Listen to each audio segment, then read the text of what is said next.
Assalamualaikum warahmatullahi wabarakatuh. Alhamdulillahirabbil alamin. Allahumma salli ala Sayyidina Muhammad wa ala ali Sayyidina Muhammad. Segala puji bagi Allah pemirsa, kita kembali dipertemukan dalam Majelis Ilmu Damai Indonesiaku. Nah, selengkapnya akan kita dengarkan tausiah dari Kiai Haji Misbahuddin. Selamat mengikuti.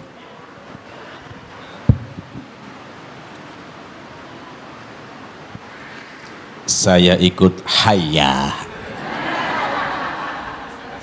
Ya, kalau Ustadz Kokolin hayya dulu, kalau saya kan orang Jawa, hayyu. Assalamualaikum warahmatullahi wabarakatuh. Alhamdulillahilladzi an'ama alaina bi ni'matil Islam wal iman wal ihsan. Wassalatu wassalamu ala asyrafil anbiya'i wal mursalin Sayyidina wa maulana Muhammad Sayyidil awwalina wal akhirin wa ala alihi wa sahbihi ajma'in. La hawla wa la quwata illa billahil aliyyil azim. Amma ba'du. Yang terhormat guru kita Ustadz Kokolin yang matanya cukup lumayan ngantuk, Bapak Camat Pagedangan yang saya hormati, pembawa acara Ustadz Sofyan juga yang saya hormati, Bapak Ibu dan para pemirsa TV One dimanapun Anda berada yang saya muliakan. Kita umat Islam berkewajiban untuk melaksanakan semua perintah-perintah Allah dan meninggalkan semua larangan-larangan Allah. Salah satu di antara perintah Allah adalah mengeluarkan zakat. Dalam Al-Quran surat Al-Baqarah, Allah subhanahu wa ta'ala berfirman, aqimus sholata wa atuz zakata warka'u ma'arraki'in. Hafal mereka, lebih hafal dibanding saya. Aqimus sholah, dirikanlah sholat, tunaikanlah zakat, berukuklah bersama-sama dengan orang-orang yang ruku. Pertama, kita diwajibkan melaksanakan sholat 5 waktu, itu yang wajib. Tapi yang dulunya diperintahkan 50 waktu, tapi diringkas, ya kemudian dikurangi sampai 5 waktu dalam sehari semalam. Tapi kadang-kadang umat Islam yang diwajibkan melaksanakan sholat kadang-kadang tidak mau sholat, padahal KTP-nya Islam, buku nikahnya Islam, pernikahannya secara Islam, tapi malas melaksanakan sholat. Kira-kira orang seperti itu ada? Orang seperti itu ada? Orangnya datang? Ya. Terus yang kedua, tunaikanlah zakat.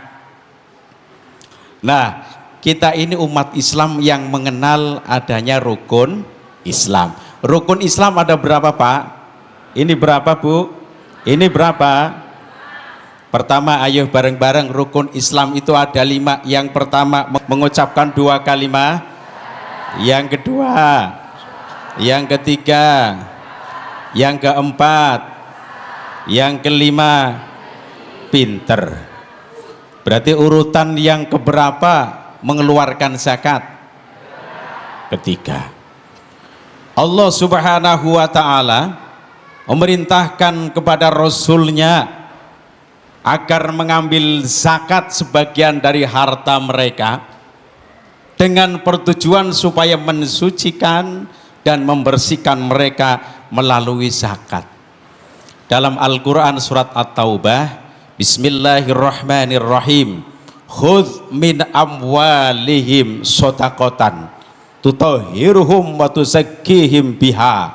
Mohon maaf, Al-Quran itu bahasa Arab, harus diterjemahkan. Silakan mau milih bahasa Inggris apa bahasa Indonesia, jawab. Mau bahasa Inggris atau bahasa Indonesia, jawab. Kalau bahasa Inggris saya kurang bisa. Bahasa Indonesia. Khudh min amwalihim shadaqatan, ambillah zakat dari sebagian harta mereka Dengan zakat itu kamu bisa membersihkan dan mensucikan mereka. Jadi orang kaya itu mohon maaf, sebagian hartanya bukan milik pribadi saja, tapi milik orang lain yang namanya miskin, orang-orang miskin.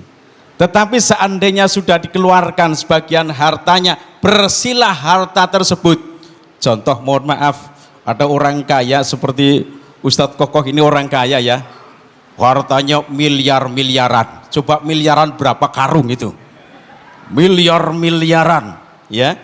Itu apabila belum dikeluarkan sodakohnya, zakatnya itu masih amburadul. Amburadul apa itu namanya? Masih campur baur. Tapi kalau sudah dikeluarkan zakatnya untuk orang-orang yang berhak namanya mustahik, maka tinggal milik sendiri. Itu berarti sudah suci, sudah bersih milik sendiri. Alhamdulillah. Sedangkan orang-orang yang gemar bersedekah, itu tadi dikatakan oleh Ustadz Tokoh, sedekah itu ada yang wajib, ada yang sunnah. Yang wajib berupa zakat, kalau yang sunnah itu namanya sodakoh biasa. Itu termasuk orang-orang yang dermawan. Nah, orang-orang dermawan bahasa sininya apa, Pak? Mikir bareng, Pak. Dermawan bahasa sininya apa? Loman. Loman bahasa Jawa, saya dari Tegal. Kayaknya wong Tegal, Pak. Kebetulan kayak batir Tegal anak, Masya Allah. Kayaknya wong apak, wong Tegal. Aja ngetawain, kirain apa? Masya Allah. Saya ini orang ngapak. Jadi begini ya, orang yang loman manfaatnya ada 4. Berapa ini? Ini berapa? Seperti TK lagi. Masya Allah ya. Orang yang loman kata Rasul dalam sebuah hadis riwayat Imam Tirmidzi dalam kitab Mukhtarul Ahadits, Rasulullah Shallallahu Alaihi Wasallam bersabda, as-sahiyu qaribum minallah, qaribum minan nas, qaribum minal jannah, ba'idum minan nar. Kata Rasul, orang yang dermawan, dermawan bahasa sininya apa? Loman, bahasa Jawa itu loman. Orang yang dermawan manfaatnya ada 4. Pertama, dekat Allah. Yang kedua, dekat manusia. Yang ketiga, dekat surga. Yang keempat, jauh dari neraka. Mudah-mudahan termasuk kita semuanya, amin Allahumma. Yang kompak Allahumma ya Rabbal. Kok kenapa yang pertama dekat dengan Allah?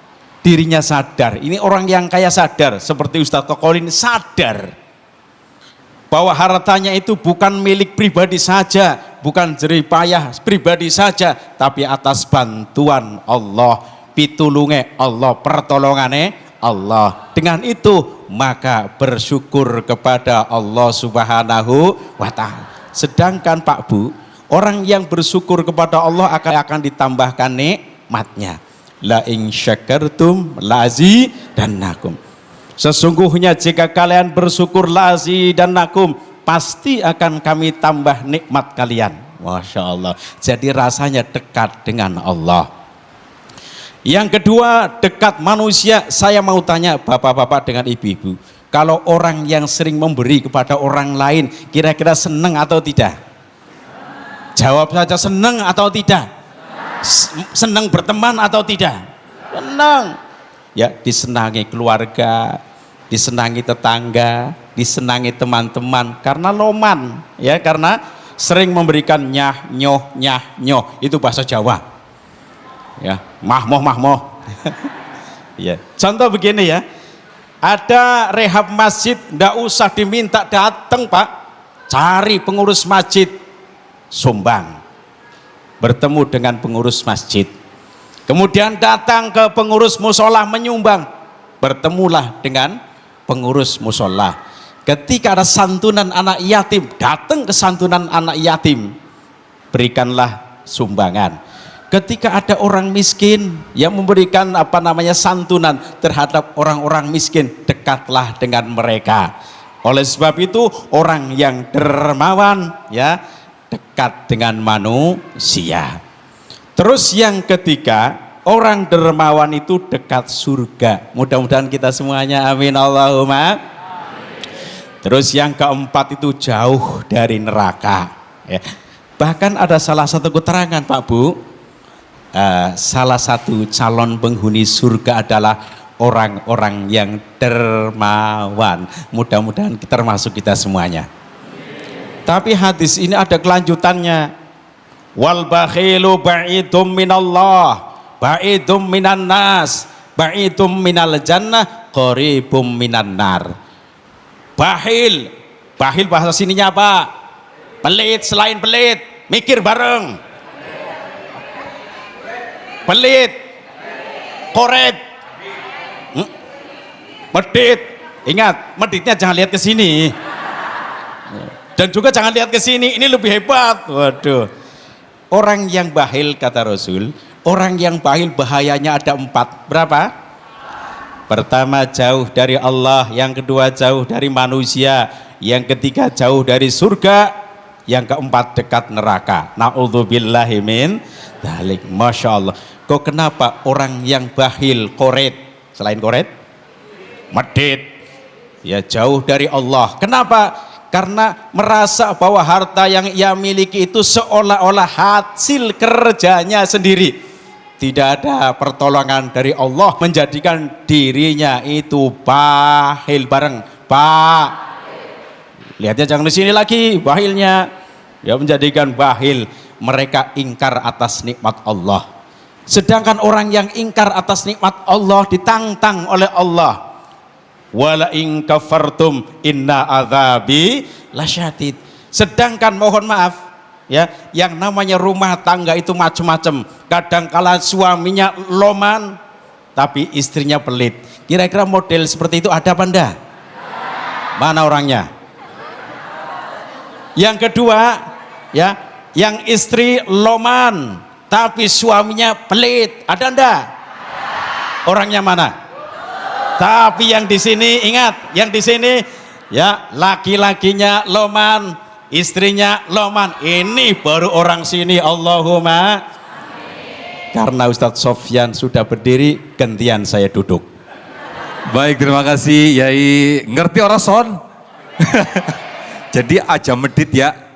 Kudu loman gitu ya. Baik, Masya Allah. La in syakartum la azidannakum wa la in kafartum inna adzabil lasyadid. Sungguh tiada berkurang sedikit pun, Masya Allah, ketika kita menginfakkan harta kita, menzakatkan harta kita. Justru harta kita akan disucikan oleh Allah Subhanahu wa Ta'ala.